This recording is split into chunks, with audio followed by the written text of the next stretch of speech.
तो मिसाल के तौर पे आप कोई भी कैलकुलेशन कर रहे हैं, तो फॉर एग्जाम्पल मैं कर रहा हूँ 500 को मैं डिवाइड कर रहा हूँ 5 से, या मल्टीप्लाई कर रहा हूँ, या इस तरह जो भी कर रहा हूँ, कोई भी फार्मूला यूज़ करते हैं तो अक्सर आपने देखा होगा कि आप जब फार्मूले को ड्रैग करते हैं तो उसमें कुछ एरर आ जाते हैं।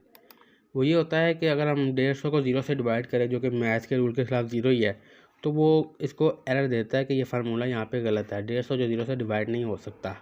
इसी तरह 850 भी 0 से डिवाइड नहीं हो सकता, 500 भी 0 से डिवाइड नहीं हो सकता। तो अब इसको ख़त्म करने के लिए हम फार्मूला यूज़ करते हैं इफ़ एरर का।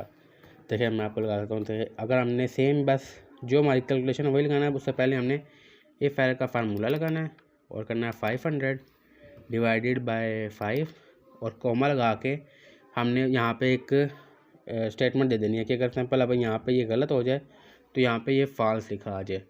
तो एंटर करेंगे तो ये देखिए ये 100 आ गया।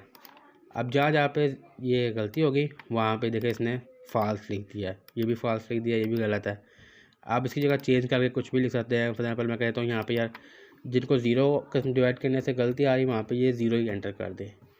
तो देखिए अब इसको दोबारा फार्मूले को ट्रैक करते हैं तो ये देखिए 0 ही कर दिया इसने। जहाँ पे मैं कोई इसको 0 से डिवाइड करता हूँ तो आंसर भी हमारे पास 0 ही आता है। तो ये जो dy0 लिखा आता है ये कुछ अजीब लग रहा होता है। देखिए अभी हमारा जो सेल्स रिकॉर्ड है ये सारा कुछ जो है बिल्कुल ठीक हो गया है। तो इफ़ एरर का मतलब होता है कि जहाँ भी कोई गलती आ रही है वहाँ पे गलती के बजाय कोई फार्मूला या आप एंटर करना चाह रहे हैं, नंबर एंटर करना चाह रहे हैं, तो ये उसको सिंपली वहाँ पे जाके ये लिख देता है।